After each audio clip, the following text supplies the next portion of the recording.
everyone? Welcome to the Raw Report, episode 29. I am your host, Jericho, along with my co-host, Bones Santana. And before we kick it off today, make sure you hit the like, hit the subscribe button, drop a comment, connect with us on Instagram at Raw Fantasy Sports. And we just wrapped up this exciting week 3, and we've seen hell of a game this past weekend, which I know you're excited for, Bones. 70-20, okay? We smoking on that Russell Wilson's pack around here. You heard? I know that Bones is very happy, and as well as these fantasy owners. I mean, it really seems like if you had anybody on the Dolphins offense, you pretty much went off here on week 3. And I'll let you take it over, Bones, because that game was spectacular. Oh, man. I used to pray for times like this, and quoting Meek Mill, because it was a Madden game. It was truly a Madden game. It didn't matter who you have. There was a good chance that most of the starters of the premier positions in the Dolphins were giving you the best and the most fantasy points. Raheem Mostert, number 1 overall rated running back in fantasy. Tyreek Hill, number 2. Tua, number 1. They're out. Devon A-Chain, the number 1 overall waiver wire selection, suggestion, option, whatever vernacular you want to use. He's it. He's it. Everybody's vying for that man in their lineups as we speak. I know I failed to get him in a couple of waiver wires, and this is coming from a Dolphin fan. Yeah, I normally don't get any Dolphins players, but Tua went off, Waddle went off, Tariq went off, Moser went off. Chen went off. I mean, man, it just, who didn't catch the ball in that game, okay? It just seems like Denver Joe showed up for perfect attendance, and they just didn't throw in the white flag for the sake of saying they didn't forfeit the game, but they lit them up, man. That was a very embarrassing loss for Russell Wilson, and especially Sean Payton, who is the brand new head coach out there in Colorado. He is a legendary Hall of Fame head coach who went out there to basically clean house, and the Dolphins ended up cleaning and wiping them out right now. I think the Colorado Buffaloes right now, shout out Deion Sanders, prime time. I think they're better than the Denver Broncos right now, the college team, bro. But Man, nonetheless, it was a tremendous weekend for fantasy points, and the Dolphins put up historic numbers all around, on and off the field. And like I mentioned, fantasy was just on fire all week long. Absolutely. You know, going back to that whole Sean Payton thing, it's over, man. It's a bygone era. And honestly, if it wasn't for the Dolphins scoring 70 points, which is still I'm still trying to wrap my head around it, which is it's unheard of. It's unheard of how almost in every facet of the game they dominated it, whether it was the air or to the ground. But if it wasn't for that, we'd be talking about the Kansas City Chiefs, right? Who basically, dominated their opponent, the Chicago Bears. They put up 40 plus points on them. Obviously, the Dolphins outshining them with with that 70 burger, but 40 points is still something. It's still something to be proud of. Everybody that has pretty much only the 2 players in fantasy for the Chiefs that actually matter is Kelce and Mahomes. Speaking of Kelce, he had a special fan out there in those stands. Yes, indeed. He did. And the infamous Taylor Swift was out there at the Chiefs game to catch Travis Kelce, the one and only ball out there. Okay, the future Hall of Fame tight end was definitely balling. He showed out. I had him in one of my fantasy leagues. Shout outs to the Polo League and RFS. And he definitely showed out for her. She was excited, and she definitely brought that Taylor Swift effect because his numbers went outrageous on and off the field. His jersey numbers are through the roof, okay? And he's gained a ton of followers on social media. So Taylor Swift is a proud supporter right now, I guess you can say, of the Kansas City Chiefs. Huge effect, booming effect, to quote Antonio Brown. It's ridiculous. The team itself has seen a spike in ticket sales, and Kelce's podcast is number 1 overall right now in Apple in Apple, and the jersey sales went up 400%. It's insane. I don't know how they got this piece of data, but they said women from ages 18 to 35 have an increase of over 117% in football packages within the last 36 hours. What? That's unheard What? of. That's unheard of. That's unheard of. The the self-proclaimed fans of Taylor Swift, the Swifties, are hopping over, to the football bandwagon, all because of a single relationship. The power of social media and the power that, like a pop star such as huge as, Swift can actually have on, impact on football. Let's see, if Kelce keeps up, this little honeymoon phase that, that he's in. Obviously is, it's contributing into fantasy points, which is what we're all here for. Let's see if that keeps on going. Yeah, hopefully it works out for them, man. All right. That Taylor Swift effect is real. And hopefully they have something good going on. And if not, it was a good business arrangement. All right. I guess you can say that worked out. And speaking of impactful things going on this last week, and we had the Dolphins, we had Travis Kelce, we had Taylor Swift. Okay. But we had an entire roster of other players around the league that got overlooked who put up historic numbers as well. Okay. And one of them, one of those names that I want to bring up this last weekend was Keenan Allen, who put up 40 plus points in point PPR leagues across every platform. Okay. Keenan Allen just went off this weekend, low key. It wasn't a big deal. Even though he didn't score a receiving touchdown, he threw for a touchdown as he was briefly in the game for a quarterback, right? And nonetheless, he put up a tremendous amount of yardage, tremendous amount of catches. All right, Keenan Allen was one of the most impactful players this weekend, I gotta say. What about you, Bones? Indeed, indeed, indeed, indeed. He, like shout out to Keenan Allen, obviously kept me a dub, and and now with Mike Williams being out, he's obviously going to be more of a focal point moving forward. So shout out to everyone who drafted Keenan Allen. You would think because of the hoopla and the hype and the headlines that Tyreek Hill, right, would be number one, but he's not. It's Keenan Allen. Right, and rightfully so because he's doing it all. He also takes end arounds for rushings, and like how Jericho said, he threw for a touchdown last week. So he's up there. And, shout out to everybody that has him. Even more so now because of the Mike Williams injury, which also brings up, some players that are to be desired in this waiver wire. I feel like this was the week that the waiver wire was definitely something to invest in because so many players across the board have been added through, like throughout the roof. Joshua Palmer, Adam Thielen, who's having a resurrection in Carolina, Tank Dell coming out of nowhere, putting back-to-back 20 plus performances in week 2 and in week 3, proving that he's not a pickup fluke. Definitely worth a waiver claim. Adam Thielen with 20 and 30 points. Come on now. Joshua Palmer, obviously, because of the injury that we had said earlier on, and Devon Achane. Devon Achane, how can you now pick up that man after he put up 50 points in fantasy?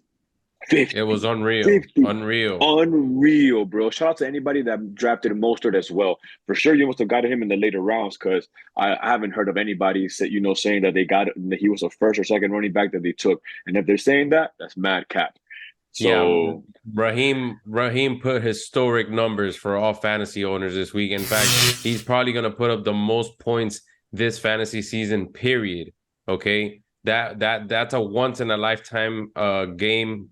We haven't seen that basically since the Adrian Peterson days, right? So guys, what a game for Mozart being RB1 on the Dolphins and a Chen being RB2 on the Dolphins. It's not every day you see a running back 1 and running back 2 getting those amount of points in fantasy. And like we mentioned, it was an unreal weekend for fantasy owners across the board.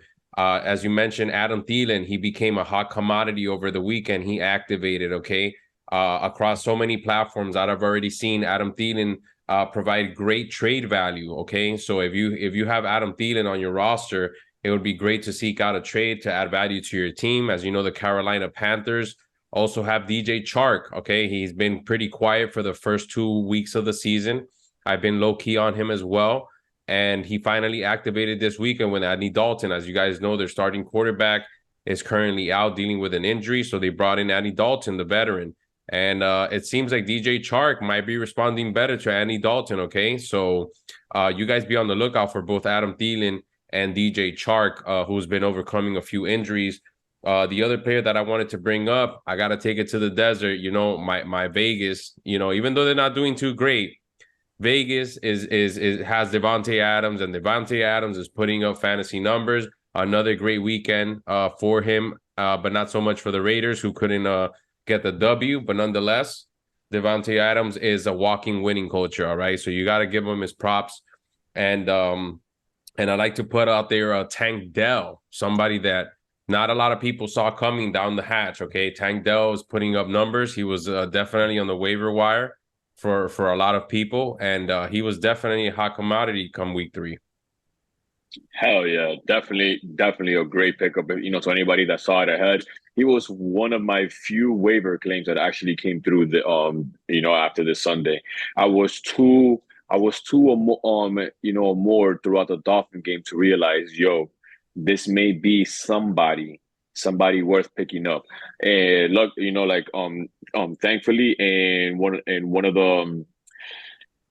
thankfully in the Polo League, I was able to pick him up prior to week 3 happening. Obviously, I had him on the bench. I'll eat that. But back to the point that you were saying, Adam Thielen, that was somebody that I needed desperately because my strength is in my running backs, and my best receiver is T. Higgins, and the Bengals aren't looking so hot. So I traded Ramondre Stevenson for Adam Thielen today in Rolly, to Rolly in the Polo League. So Nice. that speaks to his value. It speaks to his value. Well, trade pending. We have, the league has yet to vote on it, It's but it's not approved yet, guys. It's not approved. We're in litigation right now. but as you know, like as to you were saying, definitely somebody worth picking up. Bryce Young, he's five. He's five in yards amongst quarterbacks. A rookie. He's fifth. He's fifth with Tua and Big Kirko leading the charge. No one. I'm pretty sure no one saw that coming. I'm pretty sure everybody had Patty, Herbert, possibly a healthy Aaron Rodgers to be top three, and it's rounding out to be Tua and Kirko. Everybody else is way behind when it comes to yardage. And speaking of Kirko, the Minnesota Vikings can't seem to get a win at all. Okay, they started the season 0-3, which brings us to the next topic, our top 3 close games of the week. And I like to bring your attention to the Chargers and Vikings. Okay, a very Hell of a close game. matchup this last weekend, 28-24. It came straight down to the wire. Very dramatic game, and unfortunately, Minnesota will start the season 0-3. Okay, they got Justin Jefferson, they got Big Kirkle out there, and they just acquired Cam Akers. I don't know what's going on in Minnesota, man, but they can't get a dub at all. At all, man, at all, and they're doing everything right. They're pushing the ball down the field. They have a pretty okay defense, but just they're not pulling out these W's. But thankfully, in fantasy, it's not about that. It's about individual performances. And shout out to anybody that has Kirk Cousins. Shout out to anybody that has Justin Jefferson. Shout out to anybody that has T.J. Hawkinson. Oh wait, that's me. I also lucked out with Justin Herbert and Keenan Allen myself. Okay, so I enjoyed the riches of the Keenan Allen sweepstakes this weekend. Justin Herbert also putting up 25-30 in PPR leagues.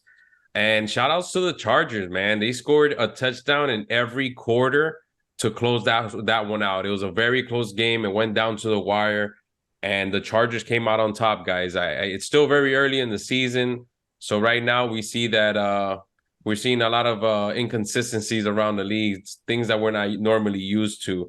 All right, the next matchup that I like was the Colts and Ravens game. That was a very close matchup. That definitely brings the stock down for me. I definitely chalked that up in last week's episode as a W for Baltimore. I didn't even think twice about it, and it ended up being the upset of the week. The lowly Colts on the road beat Baltimore. Baltimore's 1-2 now, I believe. No, 2-1. They are 2-1. Not They're two looking and like the one. powerhouse. Two And and one, not it's looking like the definitely a powerhouse. surprise considering that the Colts don't have a healthy quarterback. Lamar Mm, Jackson is in Baltimore, brand new contract, healthy. And you know, it just seems that you can't stop the inconsistent play, but it's only 2-1, guys. There's a lot of football left to play.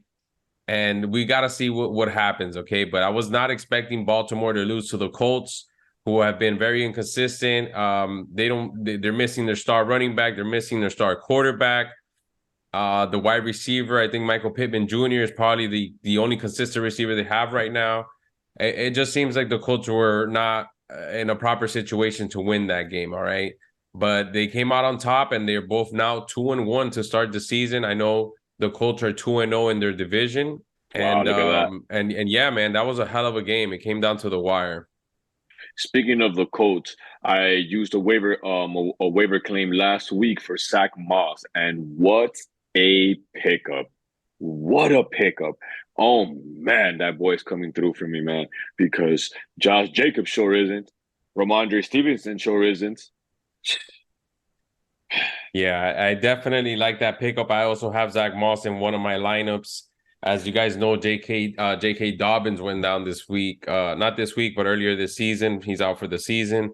And again, these running backs are just it's a great mystery this season, guys. You better brace yourself for what's coming. The next matchup I like, Saints and Packers. Okay, that's another matchup that went down to the wire. Saints and Packers. 17-18, all right? And Packers were basically down the entirety of the game, all right? Derek Carr also went down with a shoulder injury, I believe. So it was Okay, all so they're Jameis. down. They were down running backs. They were down quarterbacks, and the Packers came down to win it, 18 points in the fourth quarter to get that W. Okay, Man, what a comeback. Definitely the word fluke is starting to come off. Jordan Love and the Packers, everyone wrote them off this year in the NFC North. And look at them. Like you said, it's still early. Week three just, concluded, but it's looking like the Packers are still a player in the NFC North. I thought it was going to be the Lions running away with this. It's looking different. Looking different. so guys, this brings us to the bottom half of our show, and we're gonna go with the week four predictions. All right. So I know this is some of you guys' favorite part of the show here, week four predictions, and the first one up is gonna be Thursday night football on prime time. All right. Lions Packers at Lambeau Field. Who you got, Bones? Speaking of who's going to be a fluke or not, wow, that may be the game of the week. Both teams have the same record. Am I wrong or right? Yeah, both teams are 2-1. Okay. On the road, I'm gonna give it to the Lions because I feel like they're running on all cylinders a little, just a bit more than the Packers are. I'm gonna go with the Packers just because I like the momentum that they're carrying right now, and I believe that they can get the job done. I didn't necessarily like this last game this week, although it was a very close one. They had a comeback win in the fourth quarter. I'm gonna purely bet it on momentum here. The Packers are gonna look to capitalize on that winning momentum. All right, and I see and definitely see them going 3-1. Our next game comes to Sunday, 1 p.m. Falcons Jaguars in Jacksonville.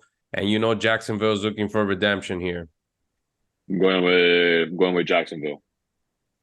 I'm gonna go with Jacksonville as well. I think they just had a mishap this last couple of games. They're currently 1-2, and they're definitely gonna be 2-2 after this weekend. All right. Our next game, Bones. This one goes out to you. Your undefeated Dolphins against the Buffalo Bills of divisional showdown. All right. That's my second nomination for game of the week. In divisional opponents, both right here. We're 3-0. They're 2-1. I'm gonna go with the Dolphins, of course. We're gonna bring that show out to Buffalo. Yeah, I'm gonna have to go with the home team as well. I don't see the Buffalo Bills beating the Dolphins, especially when they're riding this high. Okay, 70 points just a week ago, and they're gonna give it to the Bills. It might be a close matchup, guys. All right, I say they win by a touchdown. So I got the Dolphins remaining undefeated at 4-0 and taking that divisional win. The next matchup is gonna be a snooze fest, guys. Is two of the worst teams in the NFL And you guessed it, the Denver Broncos and the Chicago Bears, who are both looking for the first win of the season. Both teams are 0-3 to kick it off, okay? Where are they playing? They're playing in Chicago, the Windy City. Yeah, I'm gonna give it a Denver. I'm gonna go ahead and give it to Chicago just because I believe Justin Field has the better team. Denver is just a complete dumpster fire. I would be surprised if they win a game this season. All right. So I'm gonna go ahead and give it to Chicago. Our following matchup: Ravens Brown in Cleveland. Browns. After that Ooh. performance last week, after they lost at home in overtime to the undermanned Indianapolis Colts, I'm gonna get to the Cleveland Browns. Deshaun Watson finally looked like a franchise quarterback. They had no running game last week, and he came through with no interceptions, two tutties, and 300 yards passing. So at Cleveland with Myles Garrett, doing those fake crossovers at the line of scrimmage, Cleveland, let's go. I'm gonna go ahead and go with Baltimore. This Ooh, Lamar Jackson is gonna look to capitalize. He's gonna get back in rhythm, back in sync, and there's no way in hell Cleveland is winning this game. I just firmly believe Baltimore has too many weapons to defend. Okay, the Bengals and Titans in Tennessee. ooh, Tennessee. Nice. I want to say Cincinnati, but They're boy, looking man, bad. there's just a lot of inconsistency coming out of Cincinnati. All right, so I'm gonna have to go with Derrick Henry and the Titans, and I say Derrick Henry and the Titans because he's just carrying the Titans up to this point. All right, so Derrick Henry is gonna go get the job done. The following matchup: the LA Rams against the Colts. Ah, the Rams. I'm gonna go ahead and pick the Rams as well, just because I like the lineup that they have right now. With Cooper Kupp being out, it doesn't seem like they're missing any points. They have two good receivers, and they're waiting for that running game. But as of right now, they have two receivers, Tutu Atwell and Nakua, and they're putting up points, man. If you have them in fantasy, you're definitely lucking out right now. The Buccaneers Saints in New Orleans. As I mentioned before, Derek Carr is out with a shoulder injury, and Alvin Kamara returns from suspension this week. Ooh, I'm gonna give it to the Saints. Yeah, if Going you on were a limb smart, there. you drafted Kamara and stashed him in your bench. Okay, Kamara is coming back, and he's looking to carry the entirety of the New Orleans Saints offense. Okay, uh, Commanders Eagles against my Eagles divisional showdown in Philadelphia. It's no divisional showdown. You guys are about to Where's Andre, embarrass. man? Where's Andre when we need him? All right. You guys are about to embarrass the Redskins and move on to another dub on the Yeah, schedule. On right. your schedule. You know Yeah, it. right. It's looking like Eagles in Miami 4-0. Hey, I keep calling it Eagles Dolphins at the Super Bowl. I'm gonna have to go with the Eagles. They're unstoppable. We own the division and the story. The proof is in the pudding. All right. The proof is in the stats. We're going 4-0 against the Commanders. All right. And what kind of name is the Commanders? You guys got to get your stuff together. All right. Vikings, Panthers in Carolina. Both teams also 0-3. We know Vikings got some studs. They just haven't been able to get their shit together. And the Carolina Panthers are just scraping by to stay in the league. Man, I'm gonna give it to the Minnesota Vikings. They're gonna get their first W of the season. And I still wish that Adam Thielen gets all the points regardless. Along with Kirko, Hawkinson, and Jefferson. Yeah, I think that with Andy Dalton in the game, I think Adam Thielen is going to put up points. I think DJ Chark is going to put up points, but nonetheless, the Minnesota Vikings are going to be a force to be reckoned with. They're going to get their first dub of the season. All right, Steelers, Texans in Houston. I'm gonna go with the Texans because they are riding high. Uh, they're on offense. They're starting to click and starting to click heavy. So at Houston, give it to the Texans. I'm going to be honest. I don't care for either one of these teams, but if I had to choose at the very moment, I'm going to go with Houston. All right. The next following matchup, 1-2 records, the LA Chargers and the Vegas Raiders in LA. I'm gonna give it to the Raiders. I'm gonna give it to the Raiders on this one. I'm gonna have to go with the LA Chargers just because I got too many things riding in fantasy at this point. All right. I love Devontae Adams. I love the city of Vegas. I'm not in love with the Garoppolo situation over there. I don't think he's the future. I'm not sold on him entirely. Justin Herbert, he's putting up points. Keenan Allen will put up points this weekend. So I'm gonna go with the LA Chargers. All right. Patriots, Cowboys in Arlington. Damn, two teams I both want to see lose. Uh, I'm gonna give it to the Cowboys. There's nothing more than I like to see than the Cowboys lose. So here's my prediction. The Cowboys are going to put up points, but they're going to lose the game. I don't know what Bill Belichick plans to do to win this game. But somehow they're going to scrape by and it won't be by that much. Okay. But I still believe the Dallas Cowboy players like CeeDee Lamb, Dak, they're going to put up the points. Tony Pollard, they're going to put up their points, guys. I'm not sure that they're going to be able to win this game, though. Cardinals and 49ers, the undefeated 49ers in San Francisco. I'm gonna go upset of the week. I'm gonna go with the Cardinals. Upset of the week. That's right. Wow. Okay. So they I'm had a going good out. season. They had a good last week. Okay. They had a good week 3, the Cardinals. All right. But they've been They insufferable all season. I think San Francisco is gonna take it 4-0 to match Philly. Okay. And the NFC, they're gonna take it by 2 to 3 touchdowns. It's gonna be a whoop. And Debo's gonna put up points. McCaffrey gonna put up points. Arju gonna put up points. It's gonna be marvelous. All right. Chiefs, Jets in New Jersey. Is that even a question, guys? Is that even a matchup? Shit. If there's a bigger upset, it's that game. If there's a Guys, bigger upset than the one that I just called. I'm gonna have to go with Patty Mahomes. All right. I'm not even gonna say Chiefs. I'm gonna go with Patty Mahomes because him and Travis Kelce are just gonna tear him a new one. The Jets have no quarterback. They gotta get rid of Zach Wilson. All right. I'm hearing a lot of rumors that the head coach is about to lose the locker room because he has too much positivity behind Zach Wilson, and the team does not believe that he can be an effective leader moving forward. That's all I'm hearing. All right, guys. So the Jets, they looking doomed for this season. The final matchup of the week, primetime Monday night, Seahawks versus the New York Giants. Shout out to our boy X out here in the Bronx. And what say you on this one? Yeesh. I'm gonna go with Seattle. Sorry, Eggs. It's not looking good for New York teams this year. Yeah, it's definitely not looking good with no running game, a terrible quarterback, and everything else that goes along with it. I'm gonna put all my chips with Seattle. Okay, Geno Smith is out there, DK and Tyler. All right, so guys, that concludes our 29th episode of the Raw Report. But before we get out of here, make sure you hit the like, subscribe button, drop a comment, connect with us on Instagram at Raw Fantasy Sports. And we'll be back next week with episode 30, along with the rest of the crew. And we wish you the best of luck in this fantasy week. All right. So we'll be back next week with episode 30. I am your host, Jericho, along with my co-host, Bones Santana. Catch you guys later. Peace.